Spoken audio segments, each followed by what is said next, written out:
Best law of attraction money and success coach అయిన ప్రముఖ షేక్ అన్వర్ గారిచే మే 18th హైదరాబాద్ లో జరగబోయే 1 day magic of law of attraction and millionaire mind work shop కి register చేసుకోండి. Welcome to Suman TV. నేను మీ సుమన్ టీవీ నాగ్. ఎవరైనా సరే బిజినెస్ చేద్దాము అనుకునేటువంటి వాళ్ళకి కొన్నిసార్లు అంటే బిజినెస్ బాగుంది అనుకుంటారు, కానీ సడన్ లాస్ చూస్తారు, అప్పులు పాలైపోతారు. లేదా కొంతమందికి ఇండివిజువల్గానే ఎంత సంపాదించినా సరే డబ్బులు వారి చేతిలో ఉండవు. గోచార రీత్యా దానికి గల ప్రధాన కారణాలు ఏంటి, ఎలాంటి దోషాలు ఉంటాయి, ఎస్పెషల్లీ బిజినెస్ చేసేటువంటి వాళ్ళకి ఎటువంటి దోషాలు ఉండటం వల్ల ఆ విధంగా జరిగే అవకాశం ఉంటుంది, అండ్ ఎలాంటి దోషాలు కూడా ఉంటాయి వేదిక ఆస్ట్రాలజీ ప్రకారం అనేది. ఈరోజు మనతో పాటు వేదిక ఆస్ట్రాలజీ ఉమాగారు ఉన్నారు, అది వారి మాట్లాడి తెలుసుకుందాం. నమస్కారం ఉమాగారు. నమస్తే నాగరాజ్ గారు. అకార్డింగ్ టు వేదిక ఆస్ట్రాలజీ కనుక మనం చూసుకుంటే అండి, ఎవరి దగ్గరన్నా డబ్బులు నిలవకుండా ఉండటానికి దానికి గల ప్రధాన కారణాలు ఎలాంటి దోషాలు ఉంటాయి, ఎస్పెషల్లీ బిజినెస్కి వచ్చేటప్పటికి ఎలాంటి దోషాలు ఉండటం వలన వాళ్ళు ఏ బిజినెస్ చేసినా సరే కలిసి రాని అవకాశం ఉంటుందంటారు అసలు? తప్పకుండా అండి. బిజినెస్ అనేటువంటి విషయంలో మనం చూస్తే కనుక ఆస్ట్రాలజీలో 4 రకాల దోషాలు అంటే చెప్పబడ్డాయి నాగరాజు గారు. ధన దోషము, రుణ దోషము, విఘ్న దోషము, స్థాన దోషము అని చెప్పి 4 దోషాలు చెప్పబడ్డాయండి. బిజినెస్ ముందుగా మనం ధన దోషం కోసం మాట్లాడుకోవాలి అనుకుంటే, బిజినెస్ చేసేటువంటి అంశము డబ్బులు సంపాదించడం కోసము అనేటువంటి మాట మర్చిపోయి విచ్చలవిడిగా డబ్బులు ఖర్చు పెడుతూ డబ్బులు ఎక్కడ ఇన్వెస్ట్ చేయాలో తెలియనటువంటి పరిస్థితిలో ఇన్వెస్ట్ చేసి, అంటే బిజినెస్ చేస్తున్నామనేటువంటిది డబ్బులు సంపాదించడానికా ఖర్చు పెట్టడానికో తెలియనటువంటి పరిస్థితిలో బిజినెస్ చేసే వాళ్ళకి ఇది చాలా యాప్ట్ అవుతుందండి. ఇది ఎందుచేత వస్తుంది అంటే, యాజ్ పర్ ఆస్ట్రాలజీ చూస్తే the original 7th house business హౌస్గా చెప్పబడింది. ఆ స్థానంలో కనుక రాహు కానీ, అదే స్థానంలో శని భగవానుడు కానీ, అదే స్థానంలో కేతుగ్రహము కానీ ఉన్నట్లయితే, లేదా క్షీణ చంద్రుడు ఉన్నట్లయితే ఖచ్చితంగా బిజినెస్లో ధనదోషము అనేటువంటిది పడుతుంది. దీని మూలాన పెట్టుబడి పెట్టడమే అవుతుంది తప్ప వచ్చేటువంటిది ఏదీ కనబడదు. మనం చూస్తే ఎక్కువ బిజినెస్లు ఇక్కడే ఫెయిల్ అవుతూ ఉంటాయండి. ధనదోషంలోనే ఇరుక్కుపోతుంటారు. ఎందుకు అని అంటే, వాళ్ళు పెట్టుబడి పెడతారు, శాలరీలు వాళ్ళు ఇస్తారు, వాళ్ళ జేబులోంచి వెళ్ళేదే తప్ప వాళ్ళకు వచ్చేటువంటిది ఏదీ ఉండదు. ఒకవేళ మీరు బిజినెస్ చేస్తూ ఈ రకమైనటువంటి ప్రభావాన్ని మీరు చూస్తూ ఉంటే, దీనికి కారణము ధనదోషము. అంటే ధనాన్ని ఎలా పెట్టాలి అంటే, మనం చూసామనుకోండి ఆస్ట్రాలజీలో ద ఒరిజినల్ 12th హౌస్ అండి, అంటే 12వ స్థానము వ్యయస్థానంగా చెప్పబడింది. ఆ స్థానంలో బుధుడు కానీ శుక్రుడు, బుధ శుక్రుల యొక్క కంజంక్షన్ ఉన్నప్పుడు చాలామంది ఏంటంటే వ్యాపార నష్టము అనుకుంటారు. కాదు, ఇన్వెస్ట్మెంట్ అండి, పెట్టుబడి. అంటే కొన్ని యోగాలు వ్యాపార లక్షణాలకి దారితీస్తూ ఉంటాయి. భద్ర మహాపురుష యోగం లాంటి యోగాలు, అలాంటి వాళ్ళకి ఎక్కడ డబ్బులు పెట్టాలి ఏంటో తెలుస్తుంది. ఎప్పుడైతే సరైనటువంటి వ్యాపార యోగం లేనప్పుడు వ్యాపారం పెట్టినట్లయితే ఈ యొక్క ధనదోషం వల్ల తీవ్రమైన నష్టాలు చూస్తారు. అంటే ఇంకా బిజినెస్ దివాళా తీసేయడం తప్ప ఇంకా వేరే మార్గం ఉండదు. ఇది ధనదోషంగా చెప్పబడింది. ఇది జాతకం ద్వారా ఖచ్చితంగా తెలుస్తుంది. అయితే ఇక రెండవది ఏంటి అంటే రుణదోషము అని ఉంటుంది. అంటే చాలామంది అప్పులు తీసుకొచ్చి బిజినెస్ చేస్తుంటారు, తర్వాత బిజినెస్ చేసిన తర్వాత అప్పులు పాలైపోతుంటారు. అంటే వాళ్ళు ఏదైనా పెట్టుబడి పెట్టాలన్నా అప్పే, దాన్ని రన్ చేయాలన్నా అప్పే, అది దివాళీ తీసిన తర్వాత మళ్ళీ అప్పే, దాని మీద మళ్ళీ అప్పు పెడుతూ ఉంటారు. అంటే వ్యాపార లక్షణం, ఏ స్థాయిలో మనం బిజినెస్ పెట్టాలి, ఎంతట్లో బిజినెస్ పెట్టాలి, ఆ డబ్బును మేనేజ్ చేసేటువంటి విధానం కూడా రుణదోషంగా చెప్పబడింది. ఇది కుజుడి యొక్క సంచారం మీద ఆధారపడి ఉంటుంది. రుణదోషము అనే 7th హౌస్లో కుజుడు నీచ స్థితిలో ఉండడము, 7th లేకపోతే చంద్రుడు నీచ స్థితిలో ఉండడము, ఇలాంటి పరిస్థితుల్లో వాళ్ళకి తెలియక ప్రాపర్ గైడెన్స్ లేక అప్పులు తీసుకొచ్చి పెట్టడము. చాలామంది చూస్తే ఒక వ్యాపారం పెడతారు, అప్పు తీసుకొచ్చి బయటికి మాత్రం గాంభీర్యం, మేకపోత గాంభీర్యంలాగా గాంభీర్యం ఉంటుంది. ఆ డబ్బులు తీసుకొచ్చి పెడతారు, మళ్ళీ అప్పులు అయిపోతారు, మళ్ళీ ఇంకో అప్పు తీసుకొచ్చి ఈ అప్పుని కవర్ చేస్తారు. మొత్తానికి దివాళా తీసేంత వరకు వాళ్ళు నష్టపోతున్నారనే విషయాన్ని వాళ్ళు గుర్తించలేరంతే. దీన్ని రుణదోషంగా చెప్పబడింది. దీనివల్ల ఫ్యామిలీ మొత్తం అంతా కొలాప్స్ అయిపోతుందండి. రుణదోషం కనుక ఉంటే జాతకంలో ఎవరు బిజినెస్ పెట్టాలి, ఎవరిది బిజినెస్ నక్షత్రము, ఎవరిది బిజినెస్ యోగం అనేటువంటిది కొన్ని నిర్ణయింపబడ్డాయి. అవి తెలుసుకున్న తర్వాతనే వెళ్ళాలి. జాతకంలో గ్రహాల యొక్క ప్లేస్మెంట్ ఆధారంగా ఏ బిజినెస్ పెడితే బాగుంటుంది. కొంతమంది చూస్తే నాగరాజు గారు పార్ట్నర్షిప్లో వెళ్తారు, పార్ట్నర్ బాగుపడతాడు కానీ ఈ వ్యక్తి తీవ్రమైన నష్టాలు పోతారు. ఇది కూడా ఒక దోషంగా చెప్పబడింది. జాతకం ద్వారా ఈ రుణదోషం ఉందా, లేకపోతే ఉమ్మడి వ్యాపారం చేస్తే బాగుంటుందా, లేకపోతే స్వతహాగా ఇండిపెండెంట్గా చేస్తే బాగుంటుందో తెలుసుకుని ముందుకు వెళ్ళాలి. ప్రతి గ్రహానికి సంబంధించి కొన్ని కారకత్వాలు చెప్పబడ్డాయి. ఫుడ్ బిజినెస్ పెడితే బాగుంటుందా, లేకపోతే బట్టల బిజినెస్ పెడితే బాగుంటుందా, ప్రొవిజనల్ స్టోర్స్ పెడితే బాగుంటుందా, వైన్ షాప్ పెడితే బాగుంటుందా, రెస్టారెంట్స్ పెడితే బాగుంటుందా, ఇలాంటివన్నీ కూడా జాతకంలో ఆల్రెడీ నిర్ణయింపబడతాయి. అది తెలియక మనము రుణదోషము ధనదోషం ద్వారా తొందరపడి పెట్టడం వలన ఈ యొక్క రుణదోషము ధనదోషం అనేటువంటి దాంట్లో ఇరుక్కుని తీవ్రమైన నష్టాలు పోతారు నాగరాజు గారు. ఇక మూడోది ఏంటంటే విఘ్న దోషము అని ఉంటుంది. దీనివల్ల ఏంటంటే కన్సిస్టెన్సీ ఉండదు వాళ్ళకి. ఏదో బిజినెస్ పెట్టాలి, ఏదో ఒక పని చేయాలి కాబట్టి బిజినెస్ చేయాలి, ఏదో బాగానే ఉంటుందా అంటే బాగానే ఉంటుంది. ఆ బిజినెస్ ఎందుకు పెట్టారో, ఎలా పెట్టారో ఏంటో కూడా తెలియని పరిస్థితిలో బిజినెస్ పెడతారు. దాన్ని నడిపేటువంటి అవగాహన, దాని మీద ఏ అవగాహన వాళ్ళకు ఉండదు. అక్కడ ఎక్కడ పెడుతున్నారో ఏం చేస్తున్నారో కూడా చూసుకోవాల్సిన బాధ్యత వాళ్ళకు ఉండదు. సో బిజినెస్ యోగం లేని వాళ్ళు కనుక ఈ యొక్క బిజినెస్ పెడితే విఘ్న దోషము అనేటువంటిది వస్తుంది. అంటే పెట్టినటువంటి కొన్ని రోజులకే మూసేయాల్సి వస్తుంది, అమ్మేయాల్సి వస్తుంది, తక్కువ రేటుకి ఇచ్చేయాల్సి వస్తుంది. అంటే ఇంకా పోతుంది. అది డబ్బులు లాస్ అయినా ఉన్నా లేకపోయినా బిజినెస్ పోవడం అంతే. ఏదో బిజినెస్ పెట్టాడు లాస్ అయ్యాడు అంతే. దాన్ని విఘ్న దోషము అంటారు.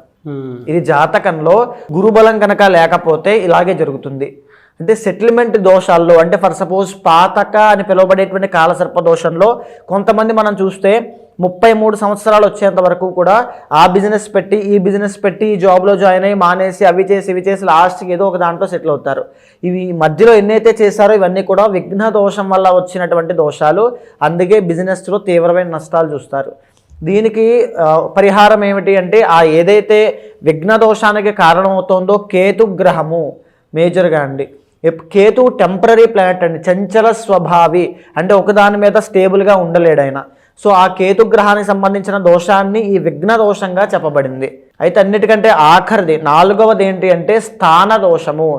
ఏ బిజినెస్ ఎక్కడ పెట్టాలి, ఎలా పెట్టాలి అని తెలియక రాంగ్ ప్లేస్మెంట్లో పెట్టడము, లేదా పెట్టినటువంటి బిజినెస్ వాస్తుకు విరుద్ధంగా ఉండడము, లేదా ఆ స్థానము ఏదైతే ఉందో అక్కడ విపరీత నెగిటివ్ ఎనర్జీ మనం చూస్తూ ఉంటామండి. ఏదైనా స్థలం, మనం నివసించేటువంటి స్థలమైనా వ్యాపార స్థలమైనా అది శుద్ధిగా ఉండాలి. అక్కడ ఏదైనా జంతువులు చనిపోయి ఉండొచ్చు, ఏదైనా హాని కలిగి ఉండొచ్చు, ఏదో ఒక ఇబ్బంది జరిగి ఉండొచ్చు. అలాంటి స్థలాల్లో కనుక ఏదైనా వ్యాపారం పెట్టినట్లయితే, అది తెలియక ముందుకు వెళ్ళినట్లయితే తీవ్రమైన నష్టాలు చూస్తారు. వ్యాపారం పెట్టిన తర్వాత నష్టపోవడమే కాదు, ఫ్యామిలీ లైఫ్లో కూడా, పర్సనల్ లైఫ్లో కూడా తీవ్రమైన నష్టాలు ఉంటాయండి, డ్యామేజ్ ఉంటుంది. ఆ వ్యాపారం పెట్టిన తర్వాతే మాకు ఇలా అయిపోయిందండి, ఆ ఇంటికి వెళ్ళాక ఇలా అయిపోయిందండి, ఆ షాప్ ఓపెన్ చేశాక ఇలా అయిపోయిందని వింటూ ఉంటామండి. దీన్ని స్థాన దోషము అంటారు. ఇది 4వ స్థానాన్ని బట్టి మనం ఖచ్చితంగా తెలుసుకోవచ్చు. ఒకవేళ 4వ స్థానంలో ఏ రాహుగ్రహం ఉండి ఆ అంతర్దశలు నడుస్తున్నప్పుడు ఖచ్చితంగా ఇలాంటి రాంగ్ డైరెక్షన్లోకి వెళ్ళి ఆ స్థాన దోషం ఉన్నటువంటి ఇళ్లలో కానీ, స్థాన దోషం ఉన్నటువంటి బిజినెస్లు పెట్టడం కానీ ఖచ్చితంగా జరుగుతాయి. మీరు చెప్పినటువంటి దోషాల ప్రకారం కనుక మనం చూస్తే అంటే కుంభరాశి వారికి ఎలాంటి దోషాలు ఉండే అవకాశం ఉంటుంది, ఎస్పెషల్లీ బిజినెస్లోను ఇండివిజువల్గాను? మేజర్గా కుంభరాశి వాళ్ళు నాగరాజు గారు ద ఒరిజినల్ 11th హౌస్ అండి. అంటే వీళ్ళు అడ్మినిస్ట్రేషన్లోనూ ఏదైనా ఆర్గనైజ్ చేయాలన్నా, లేకపోతే డబ్బు సంపాదించాలన్నా, అకౌంట్స్ చూసుకోవాలన్నా, ₹1 లాభం చూపించాలన్నా వీళ్ళు చాలా తెలివితేటలు ఉన్నవాళ్ళు. ఖచ్చితంగా ఒక పెద్ద కాంటాక్ట్స్ ఏదో ఒకటి చేసి లాస్ట్ మినిట్లో ఏ ఆపద ప్రమాదంలో ఉన్నా సరే అక్కడి నుంచి వాళ్ళు ఎలా సేవ్ చేసుకోవాలో తెలిసినటువంటి ఒక గొప్ప తెలివితేటలు ఉన్న వ్యక్తులు అని చెప్పొచ్చు కుంభరాశి వాళ్ళు ఖచ్చితంగా.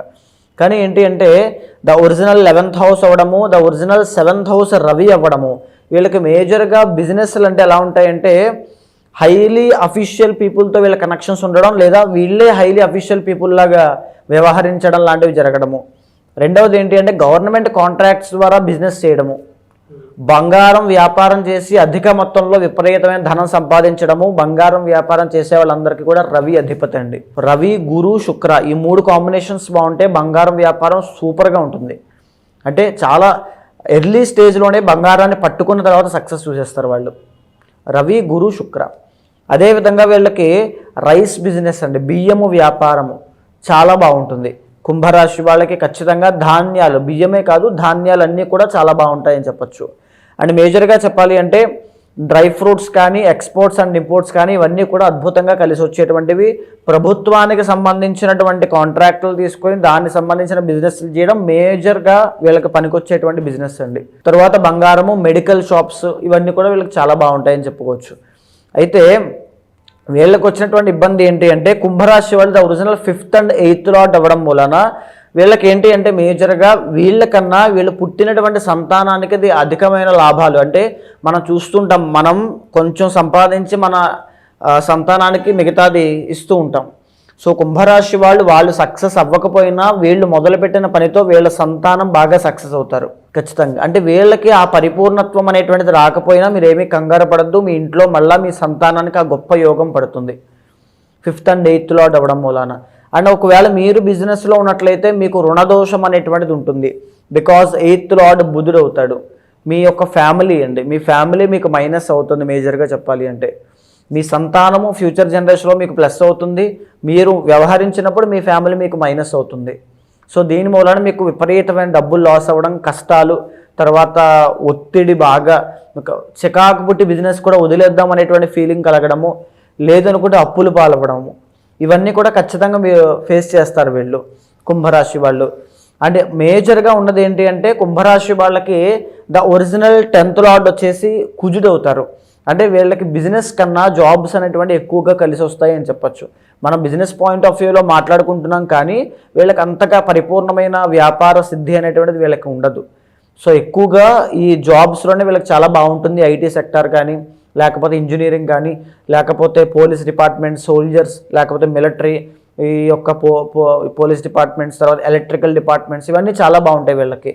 ఒకవేళ ఆ డిపార్ట్మెంట్స్కి సంబంధించిన బిజినెస్లో కనుక ఎలక్ట్రిక్ డిపార్ట్మెంట్ ఉంది, ఎలక్ట్రికల్ షాప్స్, లేకపోతే ఇలాంటివన్నీ కూడా మీరు ఏమైనా చూస్ చేసుకొని మీ చార్ట్లో బుధుడు బలంగా ఉన్నప్పుడు ముందుకు వెళ్ళగలిగితే మీకు బిజినెస్ కూడా చాలా బాగుంటుంది ఖచ్చితంగా. సో ఇక్కడ మీ గోచారంలో అయితే బిజినెస్ అనేటువంటిది మీకు పరిపూర్ణమైన లాభాన్ని, పరిపూర్ణమైన సిద్ధిని అంతగా ఇవ్వట్లేదు. ఓన్లీ మీరు జాబ్స్ కానీ కష్టపడేటువంటి జాబ్స్ వీళ్ళు ఎంచుకుంటారండి, బాగా కష్టంతో కూడుకున్నది. వీళ్ళ ఆలోచన కూడా నేను మిలిటరీకి వెళ్తాను, డిఫెన్స్ చేస్తాను, అది చేస్తాను, ఇది చేస్తాను, సేవ చేస్తాను, కష్టంతో కూడుకున్నవి ఎక్కువగా ఉంటాయి. సో బిజినెస్ అనేటువంటిది వీళ్ళు చేయాలంటే వీళ్ళు చార్ట్లో బలం ఉండాలి, అప్పుడే వీళ్ళు క్లిక్ అవుతారు, లేకపోతే నో వే, ఇబ్బందులు ఖచ్చితంగా పడతారు. ఎలా సార్ అంటే సిచ్యువేషన్స్ అలా ఉన్నప్పుడు జనరల్గా దానికి వేదిక్ ఆస్ట్రాలజీ రెమెడీ ఏమైనా ఉంటుందా? విష్ణుమూర్తి యొక్క ఆరాధన అండి. అంటే వెంకటేశ్వర స్వామి కానీ, రామావతారము, కృష్ణావతారం, ఏదైనా ఇష్టదైవాన్ని విష్ణుమూర్తి యొక్క ఆరాధన ఎక్కువగా చేసినట్లయితే వీళ్ళ కష్టాల నుంచి బయటపడతారు. ఈవెన్ మీరు కుంభరాశి వాళ్ళు మీ వీడియో చూస్తున్నట్లయితే బిజినెస్లో మీకు తీవ్రమైన నష్టాలు ఉంటే విష్ణుమూర్తి యొక్క ఆరాధన, నారాయణ హోమం చేయించండి, ఖచ్చితంగా అద్భుతమైన ఫలితాలు మీరు బిజినెస్లో చూస్తారు. మీకు అదే ఒక శ్రీరామ రక్ష అని చెప్పచ్చు, నారాయణ కవచము, నారాయణ హోమము. ఎలా సార్ అంటే చాలామంది మిమ్మల్ని అప్రోచ్ అవుదాం అనుకునేటువంటి వాళ్ళు ఉంటారు. ఏ దోషం ఉంది, ఏ శాపం ఉంది, లేదు అంటే గోచరరీత్యా అనే కాకుండా పర్సనల్ చాట్ త్రూ అయినా సరే ఒక్కొక్క మంచి రెమెడీ కోసం చూసుకునేటువంటి వాళ్ళు ఉంటారు. వాళ్ళకు ఉండేటంటే కొంతమందికి ఫినాన్షియల్ ప్రాబ్లమ్స్ ఉండొచ్చు, కొంతమందికి ఏమో హెల్త్ ప్రాబ్లమ్స్ ఉండొచ్చు, కొంతమందికి మ్యారిటల్ ఇష్యూస్ ఉండొచ్చు, లేదా పెళ్ళికి మంచి ముహూర్తం కోసం అని చెప్పేసి అడిగేటువంటి వాళ్ళు ఉంటారు, గృహప్రవేశం కోసం అడిగేటువంటి వాళ్ళు ఉంటారు. సో ఏ రకంగా చూసుకున్నా సరే మీ అపాయింట్మెంట్ తీసుకుని ముందుకు వెళ్ళాలి అని అంటే మిమ్మల్ని ఎలా అప్రోచ్ అవ్వాలి? తప్పకుండా అండి. అలాంటి వాళ్ళు ఎవరైనా ఉంటే మీకు కింద కనిపించే నెంబర్కి కాల్ చేస్తే మా వాళ్ళు మీకు పూర్తి వివరాలు అందిస్తారు. మనం మాట్లాడుకునేటువంటి అంశం అంతా కూడా గోచారానికి సంబంధించినటువంటిదండి. అంటే బిజినెస్ అనేటువంటిది చాలామందికి అద్భుతమైన యోగాన్ని క్రియేట్ చేసి పెడుతుంది. ఎంతోమంది జాతకాల్లో భద్ర మహాపురుష యోగం, బుధ శుక్రుల యొక్క కాంబినేషన్, రవి బుధుల యొక్క కాంబినేషన్, ఇవన్నీ కూడా వ్యాపార దిగ్గజాలుగా, వ్యాపారవేత్తలుగా తీర్చిదిద్దబడ్డారు. అలాంటి యోగం ఉన్న వాళ్ళు అది తెలియక చాలామంది జాబ్స్ చేస్తున్న వాళ్ళు ఉన్నారు. జాబ్స్ చేసేటువంటి యోగం ఉన్న వాళ్ళు బిజినెస్ మీద ఆసక్తి చావక, లేకపోతే ఏదో ఇన్ఫ్లుయెన్స్ అనేటువంటిది అవ్వడం వల్ల బిజినెస్ పెట్టి లాస్ అయిన వాళ్ళు చాలామంది ఉన్నారు.